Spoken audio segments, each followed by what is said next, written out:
How are you? Good. Good. Morning. Morning. Morning. Morning.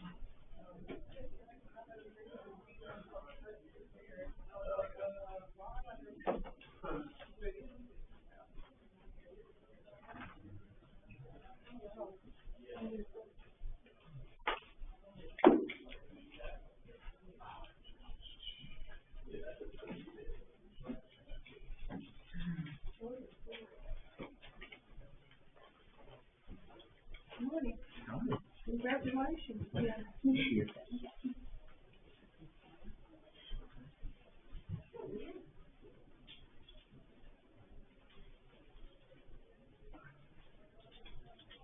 We'll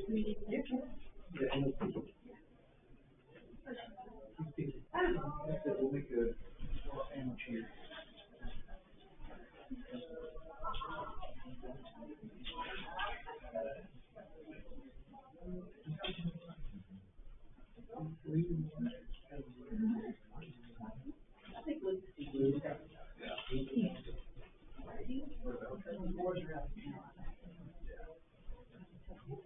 Pick up Bible girls. I need to have my video.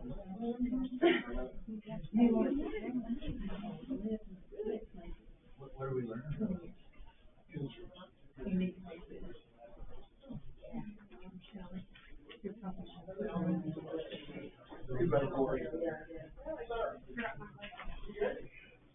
Oh, yeah. Oh, yeah.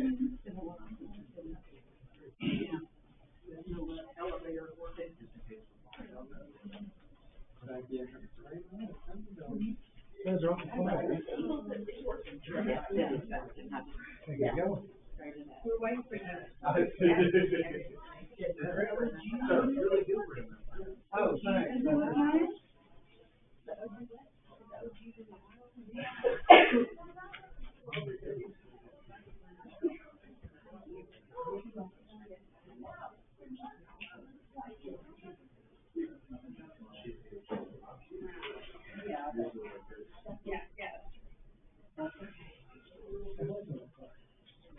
I thought people were watching it because their car driving away. But we ran to the light, didn't we?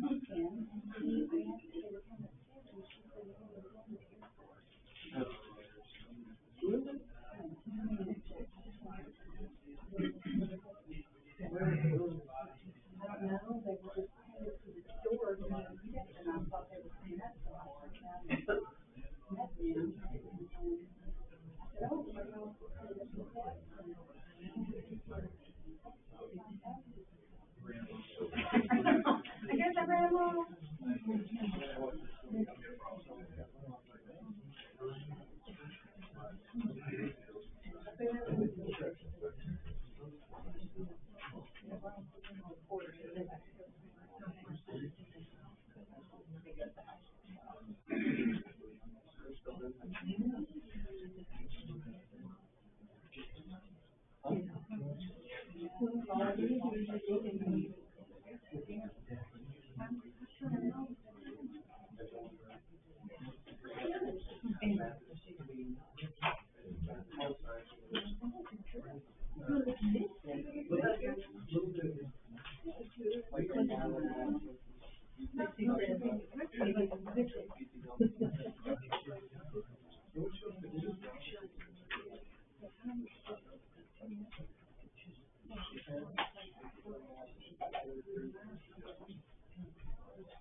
But she's not as smart as him. Yeah, but she works hard.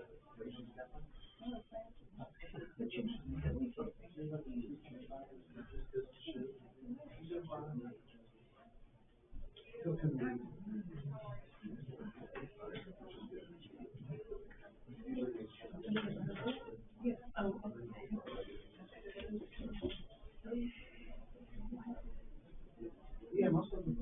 I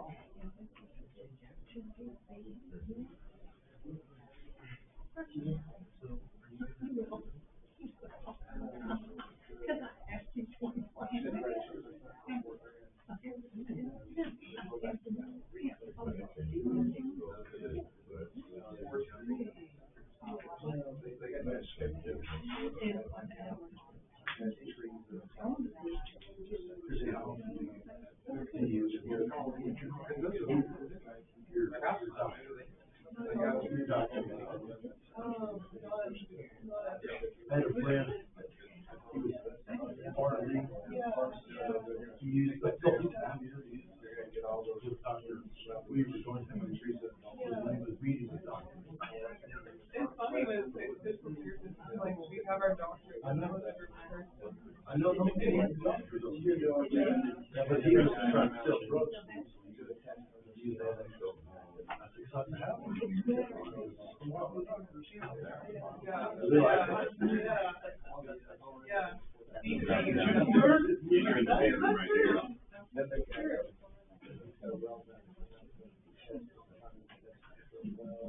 He was always carrying a jar. He was so good.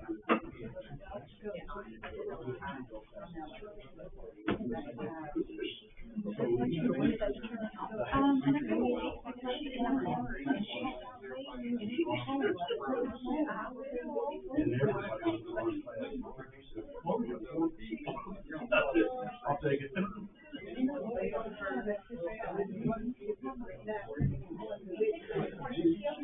She stays out. She can wrap it up. Yeah.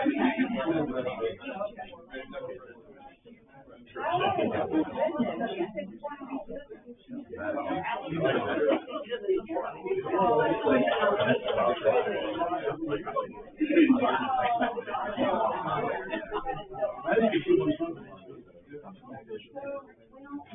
3 hours.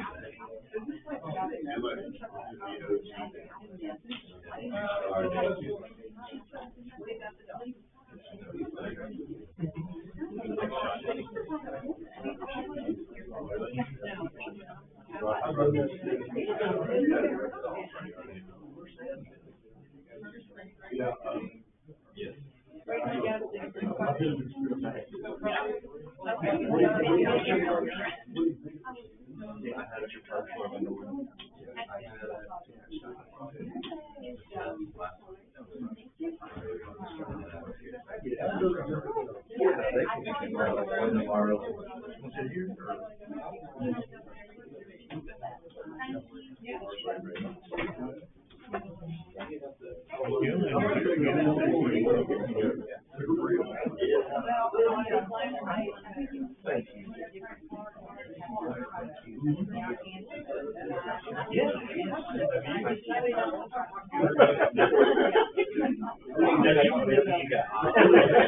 Yeah, that's right.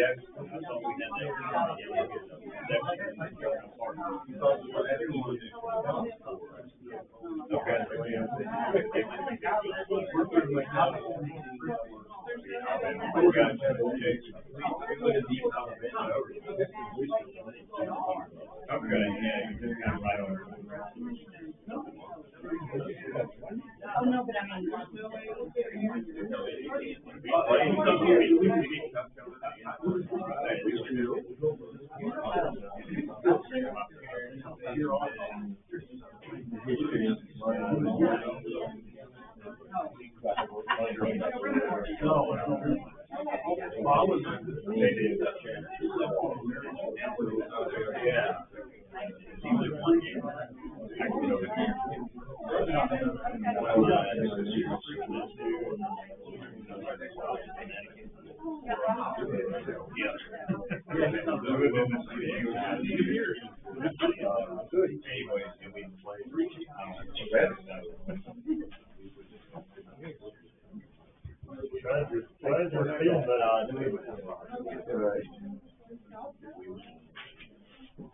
Sorry, I had the kids drills downstairs, so. Yeah, yeah.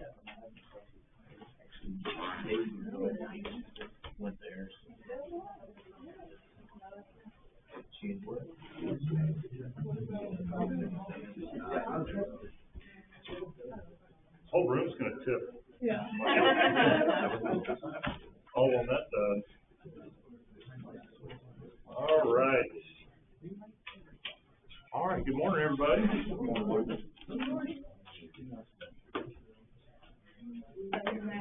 Your backpack's about. That's all over. Thank you. All right.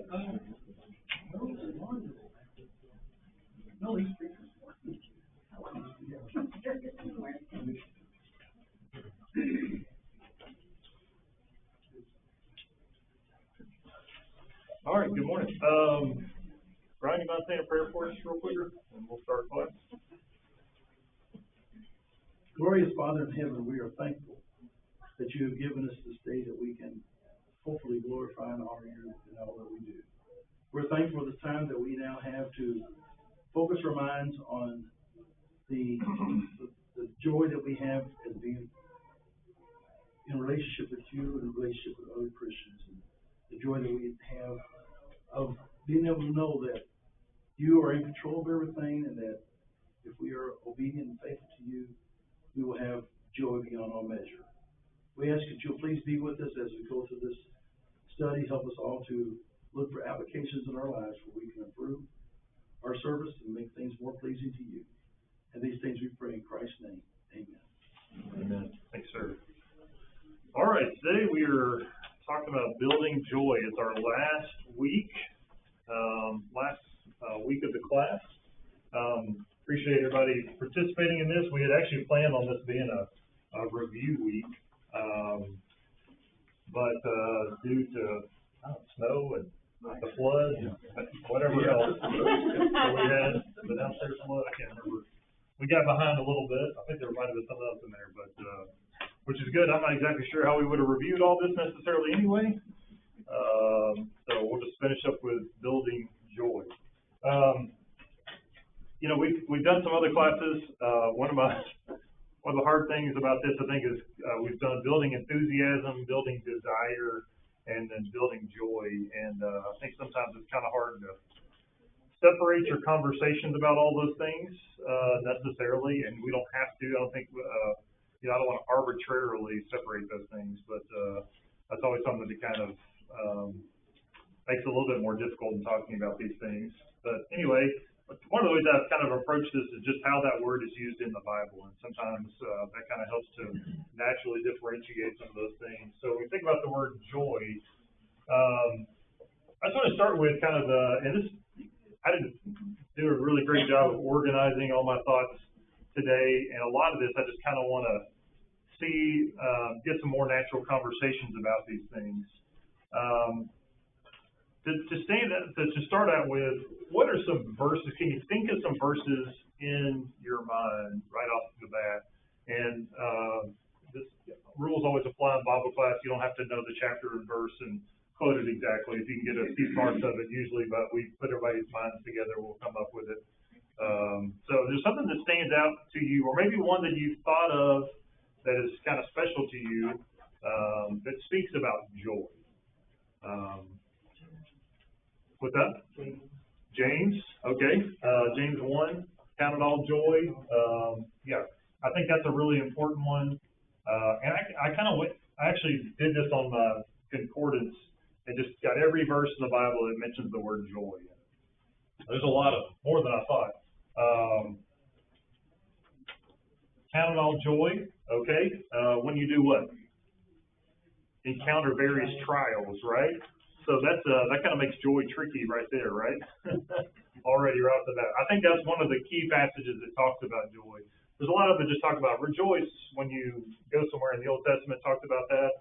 And I was trying to look into the word joy to see if there was something there that was maybe the way it was used in first century context, if it was different, if it meant something special.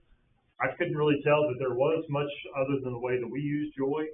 And we'll talk about that a little bit more here in just a bit, but it is what it is, joy. Anybody else have any other verses they can think of? So that was James 1, that's early. Is it 1:1? Is it 1:2? 1:2?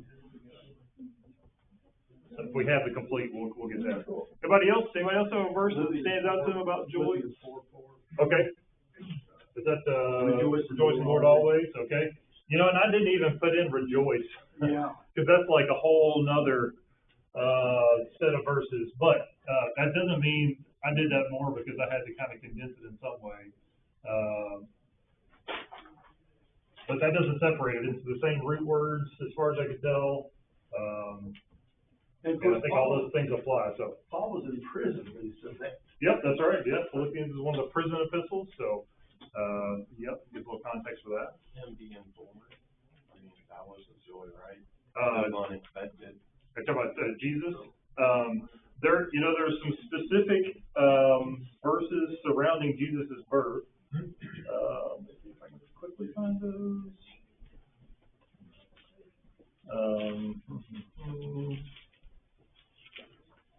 Specifically, Gabriel says to Zechariah and Elizabeth when John the Baptist was going to be born, says, "You will have joy and gladness, and many will rejoice at his birth." Elizabeth, whenever when Mary comes to see her, the baby leaps in her womb with joy, and John the Baptist does. The angel says to the shepherds, "Fear not, for behold, I bring you good news of great joy that will be for all the people." All right, so certainly there's joy talked about at his birth. I think there's some more too, but yes, absolutely. Actually, no, Luke 2:10. Luke 2:10, thank you. Just going to put Jesus' birth. That's kind of what I did. I went through and just kind of summarized a lot of things. Anybody else have anything else that's stand out to you? 17:22. What's that? Proverbs 17:22. 17:22. What does that one say? Oh, you know what? I didn't. I got it here somewhere.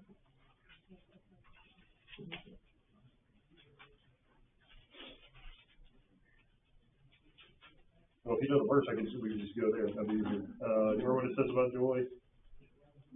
I've got it. A joyful heart does good, like medicine, but a broken spirit dries the bones. Okay.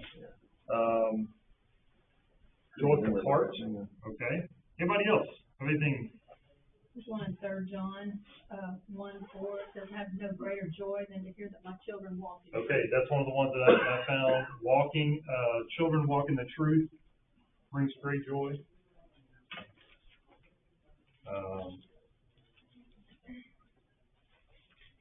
Children walk in the truth. 3 John 1:4. Thanks. Okay. And don't look for them. This is more of an exercise of like, are there some that just kind of pop in your head or that you've always kind of cherished a little bit? Rejoice evermore, rejoice always. Rejoice always. Okay, that's Philippians 4 goes along with that. Well, 1 Thessalonians 5:16. Yep, that's right. And I think that's over in Colossians as well. It says that. But there's several just like rejoice passages. Seth? 1 Peter 1:8. Okay, what was that one? Though you have not seen him, you love him. Though you do not now see him, you believe in him, and rejoice with joy that is inexpressible and filled with glory. Yeah, I love that. That one was a great one. I thought that was one of the key passages to 1 Peter 1:8. Though you not see him, you believe in him, and rejoice with joy inexpressible, I think it says, or something like that. Yeah, that's a really great kind of encapsulating verse talking about what our joy is. Okay. John 15:11. Okay, John 15:11. Yeah, what does that one say? These things I have spoken to you, that my joy may be in you, and that your joy may be full. Your joy be full. John uses that a lot. He uses it in 2 John, I think, as well. But it's in that set of passages. John 15 through 17 is kind of 14 through 17 is kind of discourse of Jesus with his disciples at the last before he's crucified. And he mentions that a couple of times, that your joy may be full. I think that's a really interesting phrase. That comes up a few times in the New Testament. So we'll talk about that a little bit as well. Luke has some parables where Jesus is referencing the reward in heaven. Yep. It's like the parable of the talents, and in that parable, the master will say, "Enter into the joy of thy Lord." Yep, that's Matthew right. 25. Joy. So two different things. Joy in finding the kingdom, right? And a lot of those Luke 15 parables, the lost son, the lost coin, the lost sheep, there's joy when those things are found. And then the joy of your master. Well done, good and faithful servant, right? We don't have to list all these verses. But yeah, when you start thinking about that, there's more of those passages out there that I think I originally thought of. I was like, man, what passages talk about joy? And there's a few of these that I thought of, and as I was going through, it's like, there's a lot out there. Bear the fruits of the Spirit too, and joy is one of those. Yep, yeah, that's right. Fruit of the Spirit.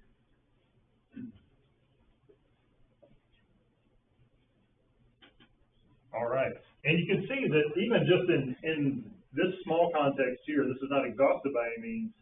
So we're going to have joy whenever we encounter various trials, right? Okay, so there's joy in encountering trials. That's kind of, that's not what we normally think of as joy, right? But as Christians, that kind of defines joy to a certain extent. There's just kind of a general rejoice in the Lord, at the goodness that the Lord gives us. And then we have some specific things. These are kind of, joy at Jesus' birth. And there's lots of times where you can read about joy just for mundane things, not that was mundane, but joy that children walk in the truth. This joy, inexpressible, kind of sums up what is true joy. It's joy in knowing that we have a Savior, right? So that kind of sums that up. And this idea that your joy may be full, we're going to get into that a little bit more. There's lots of different kind of aspects of what joy is as a Christian. It's not necessarily a cut and dried conversation when you kind of look at it. I just want to make sure that we go through some of those. Let's see if I had any more. Joy before angels when one sinner what? When a sinner repents. And that's interesting because it's not our joy, it's the joy of who? Angels, right? Yeah. So it's not even just like this world phenomenon kind of thing. It's a spiritual realm phenomenon, joy. That kind of gives us an indication that, and not that we wouldn't think that, but there's joy that's going to be beyond this world, that we will still feel joy even after this world. All right. Romans 14, the kingdom is not eating or drinking, but righteousness and peace and joy in the Holy Spirit. Those are really good ones. I don't think I have any others, but we got a lot of the ones that I already had on here. So, okay, so just kind of think about that to kind of set the stage for how the Bible talks about that, and we'll get into a few more here in a little bit. So that just begs the question: what is joy, right? What are we talking about? And we can go a few different ways with this, and I don't think there's hardly any wrong answers based on how varied the Bible uses this term, right? But it's kind of a hard word to explain, but I want us to just think about what is joy. Well, the world thinks of joy and happy are kind of the same things, but happy is more of something that's reactive. But joy, I think, while we see in the Word of God that you can be joyous even when you're going through tribulation. So it's more of an attitude. Okay. That as far as a reactive thing. Yeah, I think right off the bat, that's one of the conversations we need to have is about happiness versus joy. And I'm not even saying that those two words, the Bible uses those kinds of terms interchangeably. So I'm not saying this is that it's necessarily a difference there. You can be happy, even as a Christian, you can be happy about small things, right? Be joyful about small things. And not be happy. Yes, but I do think it's important for us to think about this happiness versus joy. When it's talking about our joy being full or joy inexpressible, right? That's not this world kind of joy, right? So what are some things that differentiate, and I'm just using happiness versus joy. What are some things that differentiate happiness versus joy? Or if you want to say joy in this world, worldly joy versus heavenly joy, you can say it that way. But I think I like this idea of happiness versus joy. I'll explain that in just a minute. I want you guys to come up with it first. Okay? Seems to me like happiness is a little bit more temporary. Okay. Joy is more permanent. Yeah, I think that there is a more temporal nature. And that might be the key thing, I think. joy has some permanence to it. All right, happiness is a temporal thing. What's an example of something that might bring you happiness here on this earth, but it's gone pretty quick? I was thinking like, you're happy when you go to Disneyland, like something like that. Something Okay. temporary, whereas joy is more like a state of being. I like the permanent. Okay, all right, I like that. State that you're in for a long time. Well, and I like that term, state of being. Yeah. I would say joy is that you have children, but happiness is when they obey. Okay. That's It's easier to more say, a, like- you're joyful that you have children, but you're not always happy that you have them around. Yes. Yes, I mean, honestly, Yeah. like. What about a paycheck? Let's put it this way, you're happy when your kid does really well in sports, but even if they don't do well in sports, you're still happy. And honestly, the happiness that you have for your kid in sports is not necessarily, Yeah. like, that's great, but I don't care that you do great in sports necessarily. I'm just, happy that you're enjoying it, right? Okay. So that's kind of a fleeting, I like that word, fleeting sometimes. We just went to Disney, and we were happy to go, and it was very, exciting. But You were joyful to joyful to get back. You were happy to get back, happy to go and happy to get back. Sometimes that's the thing with, I'll interject this, I don't know really where there's a place for it, but, there's a lot of research that talks about the emotional happiness that you have a lot of times. For those of you, perfect example. Tell me about Josie. Did she know she was going to Disney, or did y'all But surprise? she found out like 2 days. Well, we Okay. were on Saturday, left Monday. Was she happier when she found out that she was going to Disney, or is she happier like 2 days into Disney? She was excited like the whole time. The whole time? It's not working. It's like kids kind of thing. He loves it. She loves every bit of it. Yeah. She didn't have to plan or anything. Let Her me just say, cycle was a lot heavier than ours, for sure. let me just say this, and a lot of times, in a neuroscience world, they talk about dopamine release, and that's kind of everybody's heard about that before, but there's actually more dopamine release with the anticipation of something than the actual thing itself. And how is that not true for all of us? I mean, like, we get so excited, like, you hear about something, like, oh man, that's great, and then you're so excited about it, and you get there, and sometimes it's great, but it's never as, sometimes you're not as happy as you were whenever you heard about the fact that was going to happen. So what's that? It's an old picture you see, it's not the current picture you see. You're like, wait a second, what is this place? Yeah, sometimes the fulfillment doesn't live up to the anticipation. That's true a lot of times, but there's actually more, even from a biochemical standpoint, you actually get more dopamine release from the anticipation of it than you do from the actual experience of whatever it is. So anyway, I think that kind of bears a part in this a little bit.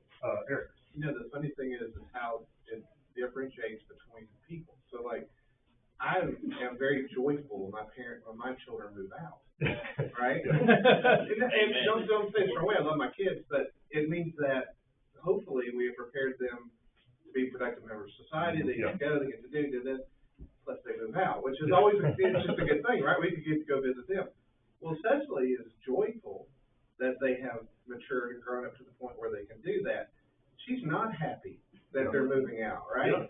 So it's funny, we both are joyful with them, but it's funny how it sort of changes for each person and each event. I'm going to put that in a different category, and sometimes joy, especially as a Christian, is accompanied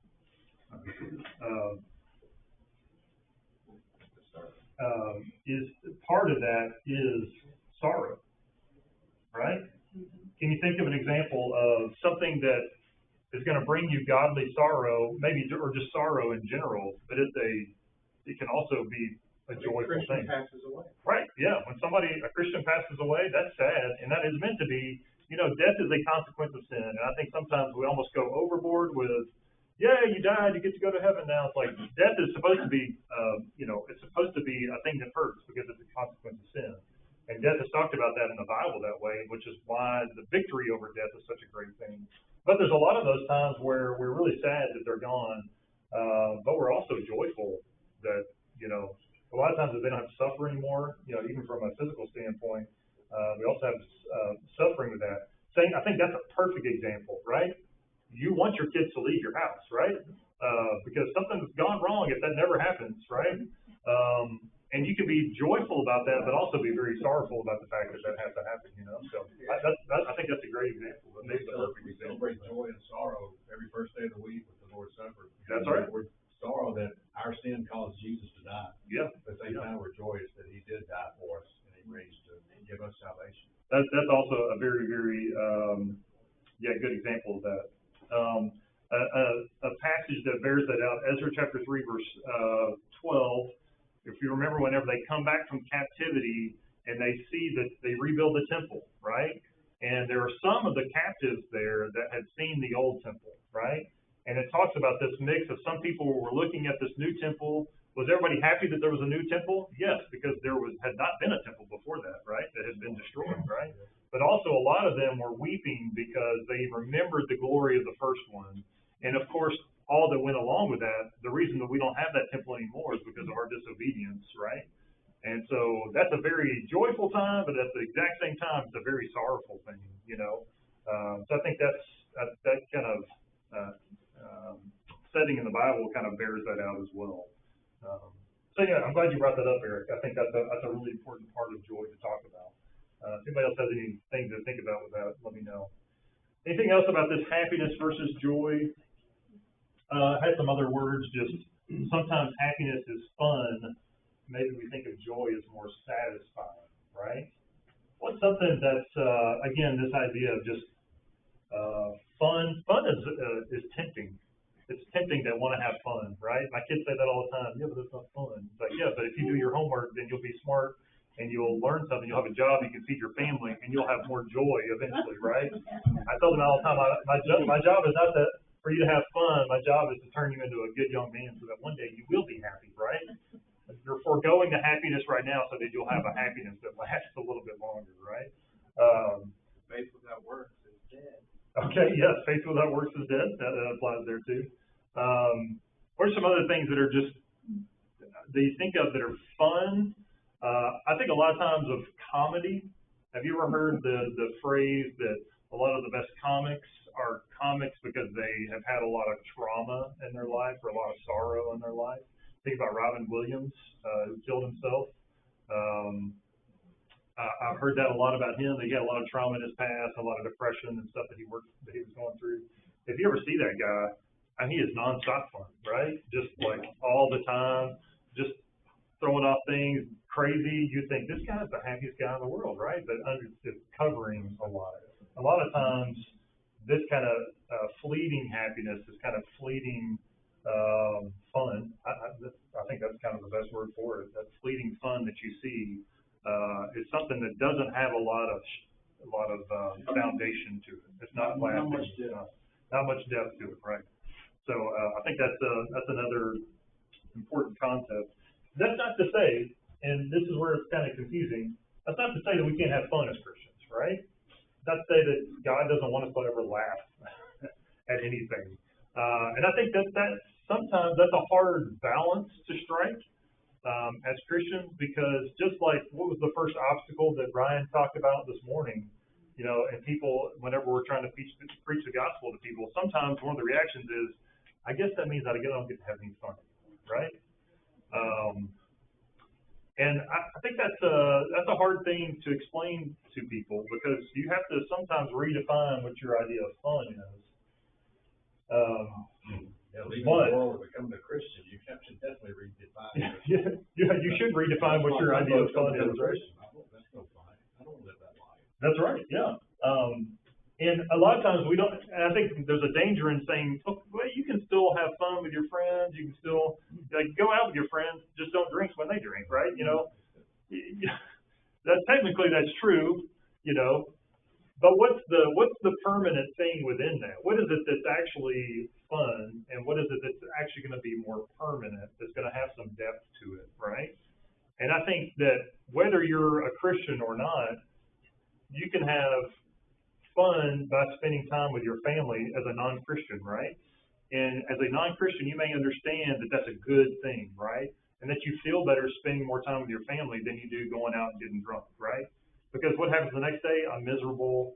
It was fun for maybe a short period of time, but that doesn't really bring me any kind of long-lasting peace, right? As a non-Christian, a lot of people figure out, they're like, it's actually better just to spend more time with my family, or to go do good things for other people, right? So that's a different kind of conversation necessarily, but we still have fun as Christians, right? Doesn't mean that, but I think we should be looking for those things that are satisfying, maybe things that bring us longer lasting. I'll use the word contentment. Yeah. I feel like, contentment, that's an interesting word. Count it all joy. Yeah. I mean, how can he say that when he's in prison? But he was content. And he said at all times, whether he was not in prison or in prison, he was content because he knew what the true joy was. And that is that it's all going to be good in the end. That's interesting you bring up that word content, because I hadn't thought about that in context with this. Another one I was thinking of was Jesus says, with food and shelter, with these you shall be content, right? Now, Jesus doesn't say, like, you'll be the happiest ever with just food and shelter, like he doesn't pretend that that's like, some great, amazing thing. And there's a lot of the descriptions of, the feast of the Lord in Isaiah chapter 26, where it talks about sitting down at the table of the Lord, that's going to bring out the choicest meat and the dry or the aged wine, it's going to be a really great feast. And so there's some joy that we can have in some of those things, and that we're looking forward to. But this idea of being content with food and shelter, even being content with that, I would say there's something else, the fact that there's an eternal reward that's waiting for us to bring us the joy. Yeah, he's not saying, he's not saying just quit your whining and be content. He's not saying that. Yeah. He said be content because it count all joy. Yes. Be content because you gotta always keep your focus on what the end is. That's hard to do. Yeah. That's hard to do when you're living right now. Yeah, maybe I think the contentment kind of goes along with that first obstacle. I think that some people could look at that and say, you're saying, oh well, I just have to not have any fun in this life, and then it'll be fun in the next one. It's like, if you can't, as a Christian, find the joy given to us, in this life, then you're missing something. I would say it's not okay to just be content with that. That's where that's what makes you clarify that. Doesn't make any sense. Just waking up every day should be joyful. Yeah, I mean, and that, as a Christian, you get to the point where you can look at the things around you, the stuff that God has created, and if it's in its proper context, right? If it's in the context of this is all part of the power of a great creator, I think about that whenever I think about just the expanse of the universe. As we find out more and more and more about the universe, that should bring us more and more joy to understand just how powerful and beautiful the things that God has made, right? But you have to have that from a creator context, right? Eric, what are you saying? I was going to say that, Clear it up for me. I'm not. In the world, the world's perspective of joy or happiness is me. What can I do to make me happy? But if we just take the letters of the word joy, to find true joy, take the letters of joy, and Jesus first, others second, and you last. Did you just come up with that? No. But that's part of building joy. If you look at it that way, it's Jesus, others, and you, and you're going to get that joy. Yeah, certainly. Yeah. I think that's a great. What I understand is, so being a person that has lived almost every part of this life, I was not raised a Christian, right? I was in the military for 5 years. I have done things that I'm not proud of. I have, I've been on that end. We have to be really, really careful, right? Because if we see being a Christian as something that weighs us down and makes us sad and we walk around with a scowl on our face all the time. We're not happy. We don't have that end goal. We're not striving to get there, right? And we don't see the joy in that. And if you can't wake up every day with a smile on your face because Jesus Christ came and died for you, right?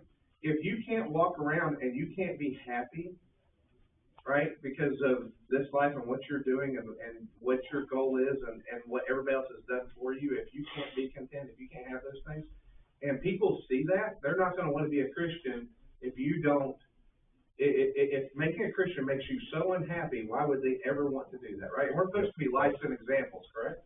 Yes. So, but drinking, for instance, right? We for some reason that keeps getting brought up, Yeah. right? So I don't think it's so much the drinking as it is you want to be included, right? You want to hang out with the people where you work or whatever you want to do, and you want to be included. But from anybody who's actually been a drinker, there's nothing good that comes from drinking. And you'll admit that if you think about it, right? Because I woke up the next morning with a hangover, right?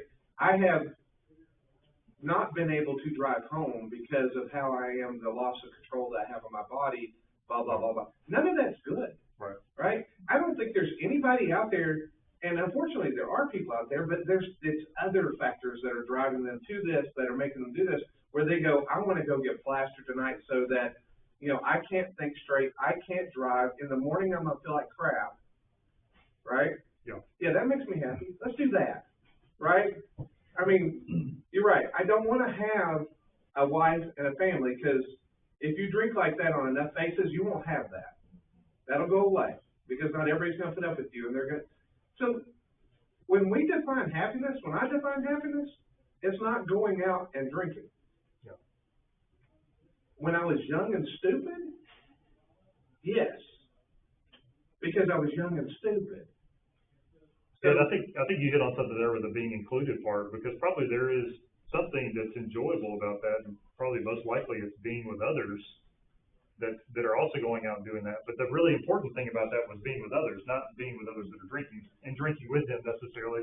There's probably some permanence to that because it's got the others category in there. You're spending time with other people. But if the world could ever figure out that, like, yeah, go spend time with other people, but just don't act stupid and drink so much that you're going to kill somebody when you drive home. Yeah. But I mean, seriously, some people never get out of high school. Yeah. They still want to be included. They still want to be in the crowd. That's how they value themselves and how they see happiness and importance. You got to get past that, right? You got to grow up, right? And so it's. And I know I'm being blunt. I'm really sorry about that. I think you're hitting on these really good things we've really got to be experts in identifying. And this is hard. You know, this is hard for all of us, because every day probably we indulge some part of ourselves that wants some kind of temporary pleasure, right? You know, I'm really hungry right now, and I could drive to Nukes and get a salad, but Five Guys is right here, and I'm getting hammered, you know? I mean, like, and my doctor said I need to lay off the, you know, the red meat or whatever, but I really want this. So, like, I mean, that's not an unreasonable thing. I'm not saying that's a wrong thing necessarily either, but just to kind of illustrate the point, we do that pretty much every day, right? You know, I really need to do laundry. I'm really tired. I'm going to take a nap, you know? And I'm not saying a nap is not a good thing either, but there are times where you know that you need to be doing something else, and you're like, you know what, I'm going to do this instead, right? And almost most of the time, at least most of the time, we regret that, you know? And so the better that we can get at understanding and choosing the things that have permanent joy, satisfaction, that bring us peace on a longer term basis, I think the more we're going to find longer lasting, deeper joy. Yes, Lee, sorry. Going back, Paul was content because he was living out God's will. Yeah. Yeah. And he can be at peace with that. Yeah. And that's a hard thing, because Paul gave everything up, right? I mean, we don't really read about any other extracurricular things that Paul was doing. All of us have our extracurricular things that we still do. And I think that's a good way to think about it. You know, when Jesus is talking to the rich young ruler, he says, one thing you lack, right? You know, you've been doing all these things. One thing you lack, and that is go ahead and sell all that you have, right? Well, we all have that one thing that we lack a lot of times. You know, we have something that's like, oh man, that'd be really hard to give up. Whether it's a sport, a hobby, possessions, whatever it is, the style that we dress, or whatever it is, you know, it's hard for us to think about that one thing that we would really have a hard time giving up. But you're exactly right. Paul gave all that up, and he was living with a permanent state of mind, right? A permanent, eternal perspective, right? Laying up treasures in heaven where moths do not, thieves don't break and steal, moths and rust do not corrupt. We live for I'm God. messing all that up. We live as Christ and died as gain. That's right. He gave it all up, right? Treasures are in heaven. Yeah. And his, just like John said, my joy is to know that my children walk in the truth, right? And that's why Paul in all of his letters said, I thank God for you. I rejoice in you. You are my joy and my crown, he says to the Thessalonians and somebody else too. He says that all the time, and that's just constantly on his mind.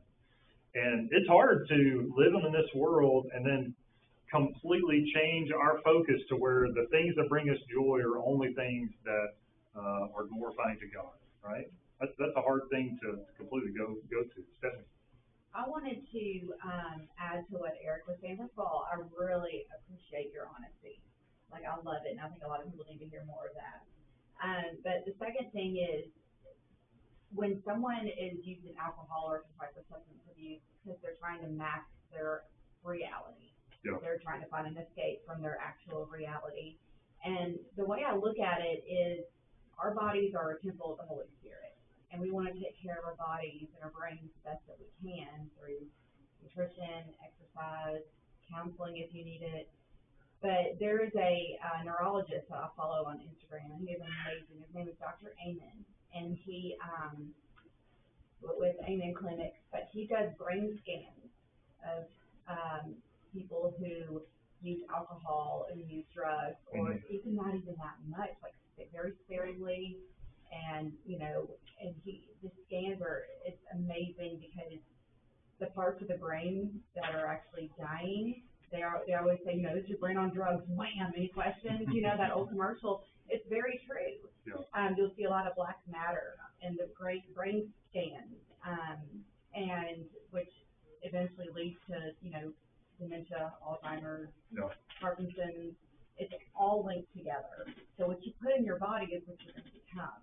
Yeah. And, but I just think of that as, if I've taken this substance, is this taking care of the temple that God is living in? Yeah. And I just try to, and I know that's kind of deep, but that's just the way I look at it. Well, yeah, don't be drunk with wine, rather be filled with the Spirit. Yeah. Hear what that is. Ephesians 4.